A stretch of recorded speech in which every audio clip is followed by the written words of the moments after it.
depois de uma semana bastante tensa para os preços da soja, principalmente no mercado internacional, as cotações vão terminando a sexta-feira com estabilidade na Bolsa de Chicago e, claro, em campo misto. Alguns vencimentos no vermelho, outros no positivo. Tudo isso refletindo, claro, esse nervosismo que marcou essa semana para os principais mercados ao redor do mundo. Para a soja não seria diferente.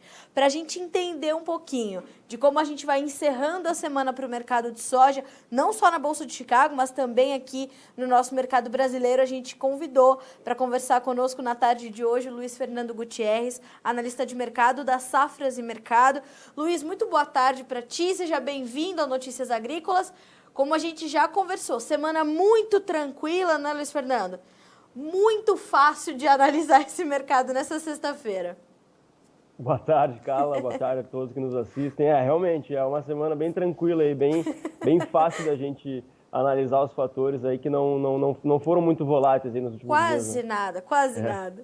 Brincadeiras à parte, né, Luiz? Vamos terminando o dia com, surpreendentemente, com uma soja estável na Bolsa de Chicago. O que aconteceu? Bom, hoje, na verdade, não aconteceu nada de novo, né? Na semana teve bastante coisa nova, inclusive soja subiu bastante aí, rompendo a linha de 11 dólares por bushel, coisa que a gente não via aí, eu acho que há 4 anos, né, se não me engano.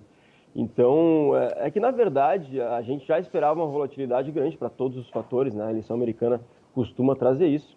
E ela trouxe, de alguma forma, mas no fim das contas, pelo lado financeiro, a eleição foi bem vista, assim, ela foi tranquila, digamos assim, né? Deu até força para bolsas, enfim, a gente inclui Chicago, né? Lado financeiro, tanto bolsas de valores como bolsas de commodities, como Chicago.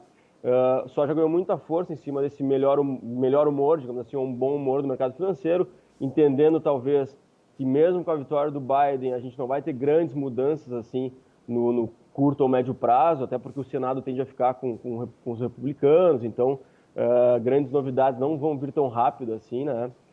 Então o mercado entendeu isso como uma coisa boa, né? Mesmo o Biden ganhando, que o Biden traria, a tendência era a vitória do Biden trazer mais incertezas, e na verdade o mercado está mais ou menos dando a entender que isso já estava precificado e que ele entende que nós não vamos ter grandes mudanças, como eu falei, né, no curto prazo. Então foi uma semana positiva, né, para os mercados de renda variável. Claro que o câmbio, né, respondendo negativamente, né, a uma melhora do bom humor, isso também é uma coisa que costuma acontecer. Então a gente tem aí de novo uma semana positiva para a soja aí voltando a trabalhar em patamares muito elevados em Chicago. Agora, boa parte desse resultado vem ainda dos fundamentos, Luiz. Há preocupações com o clima aqui na América do Sul e uma demanda que se mostrou consistente mais uma vez essa semana, né?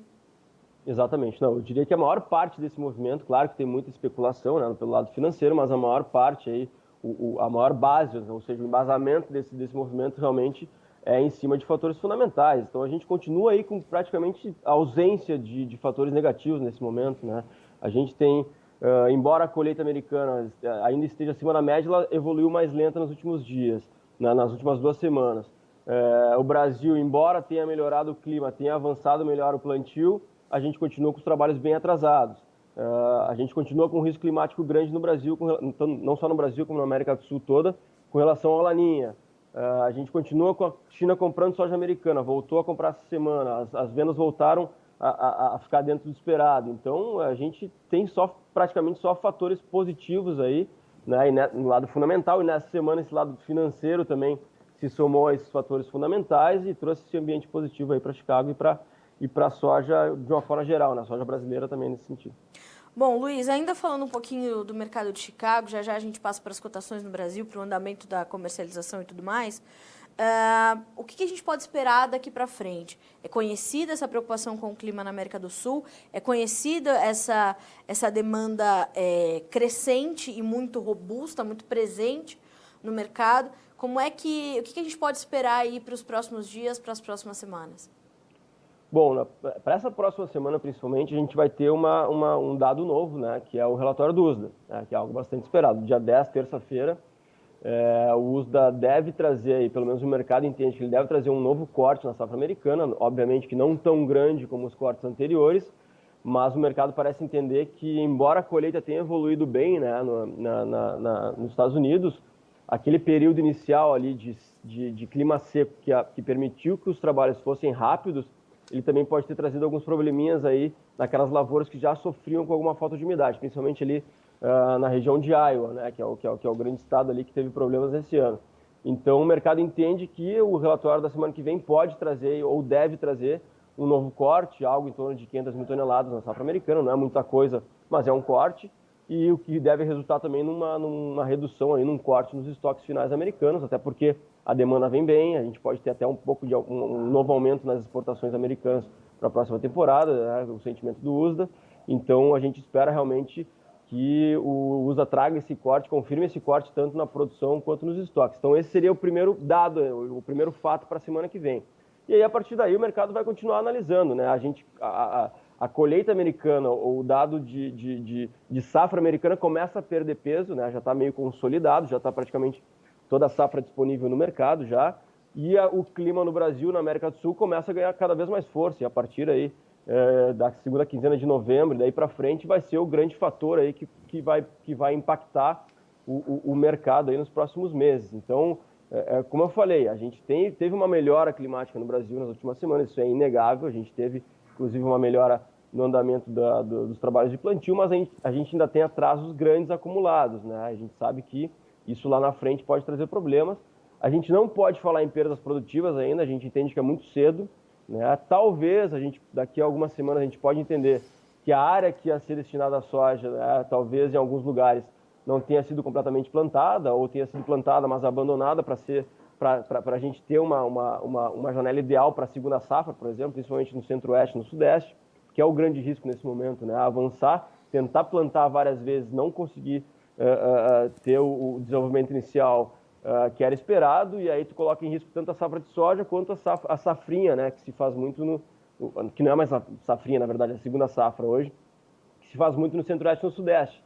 Então, muitos produtores podem sim optar por abandonar algumas áreas, né, deixar de plantar algumas áreas. Não é algo muito relevante, eu diria, até o momento, mas pode acontecer e deve acontecer em alguns estados, para poder garantir a segunda safra. Então, isso é uma possibilidade, só que eu entendo que ainda é cedo para a gente falar em perdas produtivas ou diminuição de produtividade aí, tanto no Brasil quanto nos outros países da América do Sul, que também tem alguns probleminhas, né? Paraguai, Uruguai, Argentina, tem um início de safra aí também um pouco complicado.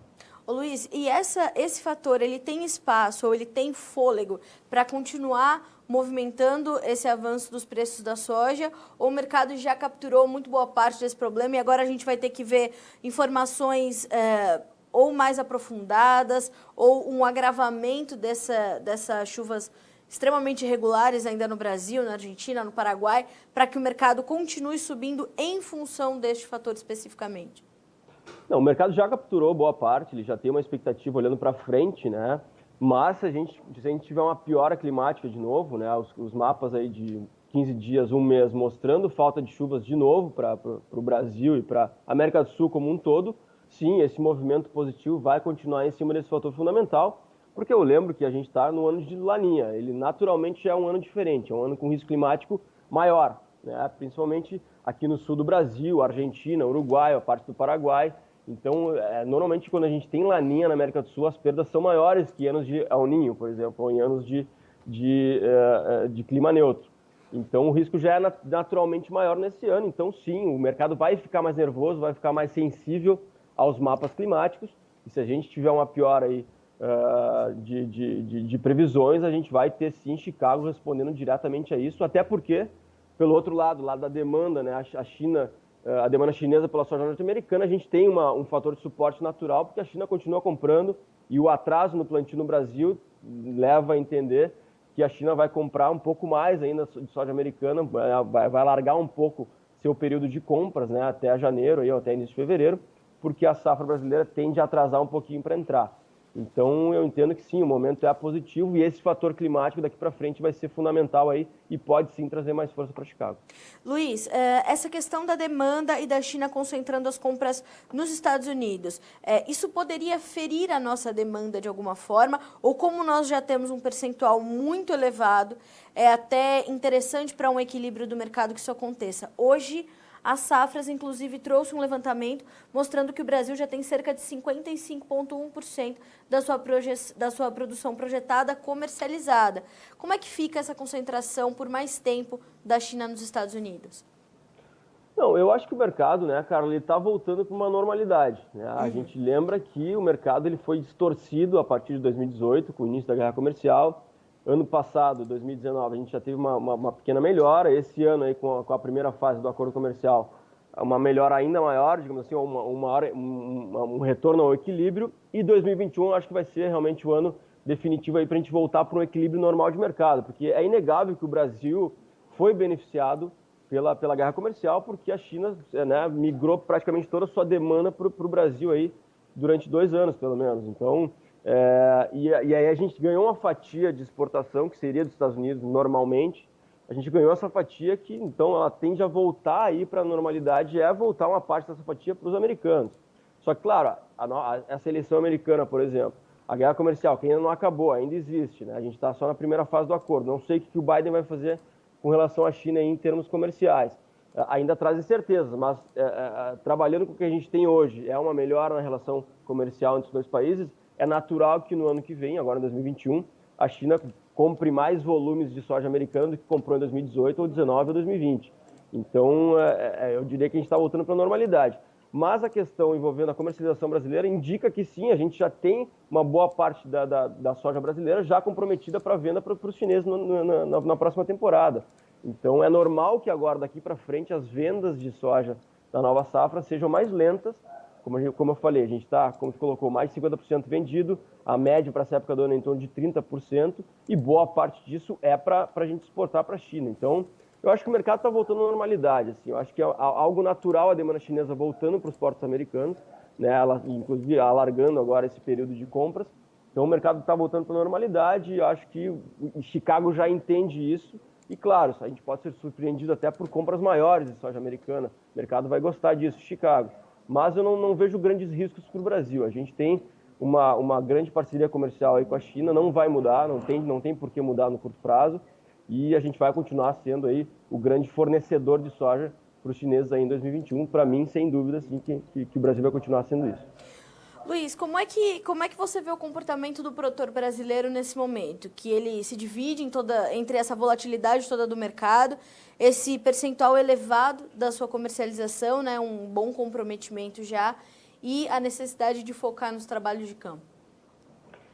É exatamente isso. Ele deixou, não que deixou, mas ele diminuiu bastante o ritmo de comercialização, né? Até porque ele já tem uma grande parte da soja já comprometida, né, no sentido de comercializada para o ano que vem.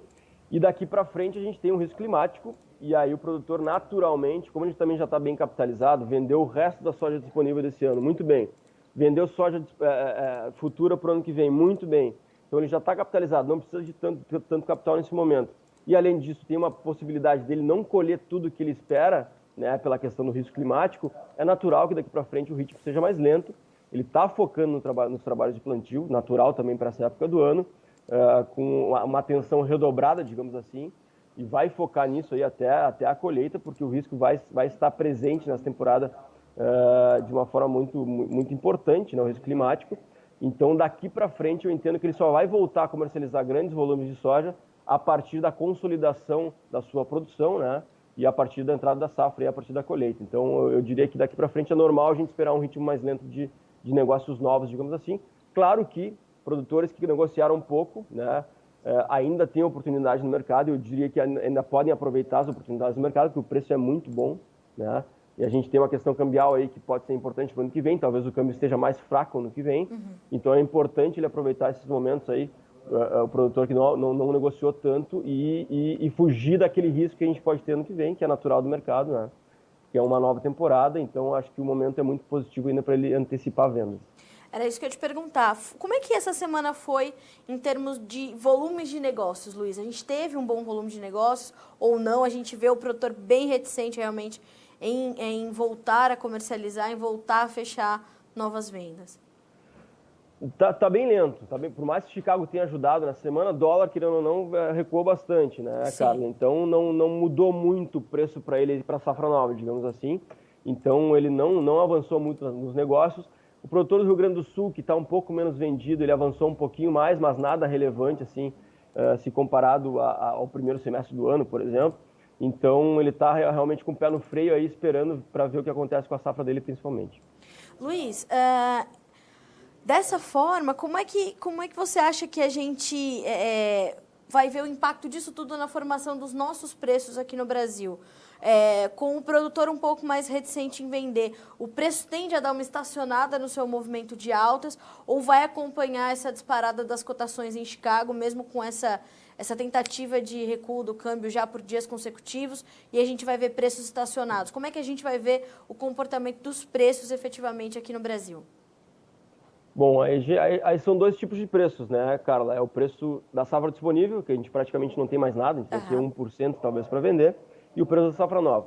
O preço da safra nova ele vai continuar respondendo a fatores que são os fatores normais do mercado, que é Chicago, prêmios e câmbio, tá? Normal. Aí, claro, que o atraso na entrada da safra brasileira, ele traz aí um prêmio, ele traz suporte para prêmios aí nas primeiras posições. É normal isso, a gente tem prêmios elevados e deve continuar assim, até pelo menos o início da entrada da safra.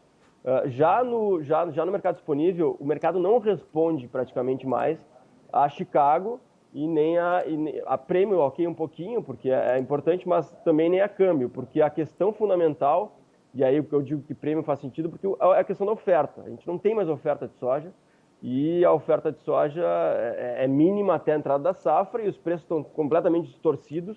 Realmente, assim, é uma coisa que eu nunca tinha visto, preços, por exemplo, de interior muito mais alto que o preço de porto, que é completamente fora do normal, é um desequilíbrio total do mercado, mas é um equilíbrio que reflete é um desequilíbrio que reflete um desequilíbrio de oferta e demanda. A gente tem pouquíssima oferta e tem ainda uma demanda de algumas indústrias. Então, preço da safra disponível vai responder basicamente a oferta, até janeiro. Preço da safra nova vai continuar respondendo aos fatores que são Chicago, câmbio e prêmios. Então, se Chicago subir e câmbio subir, a gente vai ter uma alta nos preços do mercado futuro. Não vai ser diferente, pelo menos eu entendo assim. Então, acho que o momento aí continua sendo positivo para ambos os preços, ambas as safras, digamos assim. E se a gente extrapola um pouquinho o mercado do grão, né, da soja em grão, e a gente vai para os derivados, a gente vai ver que essa questão da indústria também é determinante para esse momento, porque conta com essa demanda também ainda atuante, e preços de farelo e de óleo estão disparando, né, Luiz? Sim, há muito tempo preços vêm disparando, né, dos subprodutos. A gente vê uma necessidade da indústria ainda, mas a gente já está percebendo que algumas indústrias, ao invés de daqui a pouco aproveitar essa isenção de TEC para trazer de fora, tanto soja quanto farelo quanto óleo, vão preferir fechar suas fábricas ou né, antecipar a parada da fábrica, porque daqui a pouco não vale a pena para elas, entendeu? Então, o mercado está bem distorcido, mas de fato a gente não tem espaço aí para preço de soja disponível, ou farelo disponível, ou óleo disponível, recuar. A gente não tem espaço. Não é a isenção da TEC que vai fazer preço cair. Não, ele só vai facilitar alguém que tem algum compromisso, que não consegue fugir aí no curto prazo, facilitar uma importação aí de uma conta que fecha de soja americana ou de subproduto americano, mas também não vão ser grandes volumes, não é o que a gente espera.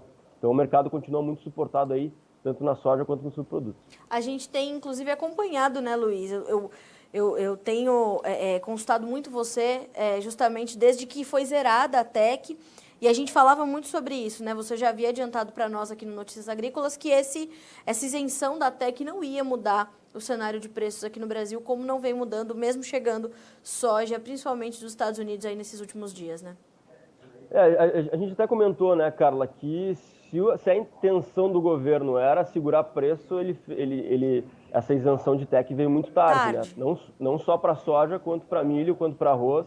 Enfim, ela veio realmente nesse momento sem sentido. Assim, mas como eu falei, ela só facilita, né, algumas compras pontuais para alguns locais regionalizados, digamos assim, para alguns compromissos pontuais, só facilita a indústria ou o comprador a achar uma origem diferente e um preço um pouco menor, talvez, quando fecha a conta.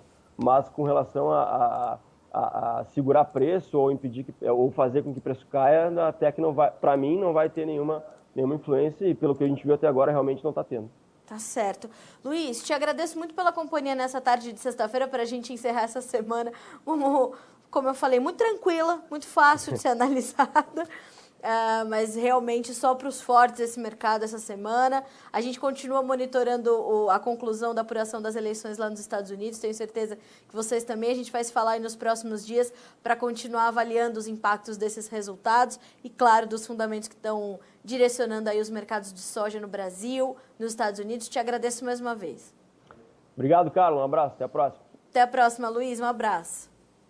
Luiz Fernando Gutierrez, analista de mercado da Safras e Mercado, conosco nesta sexta-feira, trazendo esse balanço aí de uma semana bastante nervosa para todos os mercados. Em suma, o Luiz falou, nessa sexta-feira nada de novo aconteceu, o mercado só foi se estabilizando ali, corrigindo os seus últimos movimentos mais intensos para fechar com estabilidade. Na sequência, reforçou a força dos fundamentos, né, falando sobre essa demanda muito forte, muito agressiva ainda, principalmente no mercado americano, onde há soja disponível. Mais do que isso, falou também sobre a questão das preocupações com o clima na América do Sul. A Safras e Mercado ainda não projeta perdas de produtividade, mas acende o alerta diante das condições atuais de clima. E também falando sobre essa questão das eleições norte-americanas, que tem um papel muito mais para o financeiro, de um espectro mais amplo, mais macro, e promovendo essa volatilidade, promovendo esses impactos mais pontuais aí sobre o andamento das cotações. Então, como o Luiz Fernando explicou, esse otimismo que pegou o financeiro e bolsas de valores chegou também às bolsas de commodities agrícolas. Então, boa parte desses ganhos vem dessa especulação, dessa euforia do mercado financeiro, mas a maior parte, a essência desse avanço durante a semana foi reflexo dos fundamentos. Aqui no Brasil, para ambas as safras, quem ainda tem soja da safra disponível e quem está negociando a safra 2020 e 2021, tem indicativos, referências de preços muito positivos. A gente vê principalmente para pouquíssima soja da safra 2019 e 20, preços altíssimos, muito mais elevados do que nos portos. A indústria continua demandando. Para a safra 2021, a gente tem um percentual já, que na análise das safras é de pouco mais de 55%, o que faz com que o nosso potencial comercializável da safra 2021 já seja limitado quando essa oferta começar a chegar efetivamente no mercado. E é por isso que o Luiz Fernando acredita que o produtor brasileiro vai voltar a efetivar negócios em grandes volumes somente diante da consolidação da sua produção. E a gente está aqui monitorando. Vamos ver como ficarão as cotações na Bolsa de Chicago nessa sexta-feira. Números da soja, para a gente começar, o novembro fecha com $10,98 por bushel, 3,25 pontos de queda. O janeiro, $11 mais 1 cent, caindo 2 pontos mais 25. O maio, $10,97, uma alta de 3 pontos mais 25. E o julho, $10,94 por bushel, 3 pontos mais 75 de alta. Passando para os números do milho, que também fecharam em campo misto e também com estabilidade. O dezembro, $4,06, baixa de 2,5 pontos. O março, $4,13, caindo 1 ponto. O maio, $4,17, alta de 0,25. E o julho, $4,20 por bushel, com uma alta de 1,5 ponto. Concluímos com os números do trigo, que recuaram de forma expressiva, principalmente nos primeiros contratos, mas também tiveram uma semana bastante intensa e de boas altas. O dezembro vai encerrando o dia com $6,02, o março $6,09, o maio $6,10 e o julho $6,05 por bushel, com perdas que variaram entre 1,25 ponto e 7 pontos mais 25 nesta sexta-feira, para a gente fechar a semana. A gente fica por aqui com a nossa programação ao vivo, mas todos os nossos repórteres estão aqui de plantão para acompanhar e te trazer em primeira mão o resultado das eleições norte-americanas 2020, lá os Estados Unidos decidindo quem governa a Casa Branca pelos próximos 4 anos. Seguimos acompanhando e te dando a última informação, que é de que o candidato democrata Joe Biden já aumentou e virou, passou Trump na Pensilvânia, se aproxima bastante da vitória. A Pensilvânia pode dar ao candidato Joe Biden mais 20 delegados. Então, obviamente que o Donald Trump também já se posicionou em relação a isso e acabou de sair na agência de notícias Reuters, que o Trump disse que segue lutando e que vai para a justiça para levar o resultado dessas eleições. Ele disse, abre aspas, para Donald Trump: Vamos manter esse processo por meio de todos os aspectos da lei para garantir que o povo americano tenha confiança no nosso governo. Eu nunca desistirei de lutar por vocês e por nossa nação, disse o Donald Trump em um comunicado divulgado pela Casa Branca há pouco, nesta sexta-feira. A gente está aqui trazendo todas essas informações para que você continue bem informado e podendo tomar boas decisões. Como eu disse, a gente fica por aqui com a nossa programação ao vivo e a gente volta a se encontrar na segunda-feira. Bom final de semana para você. Até lá!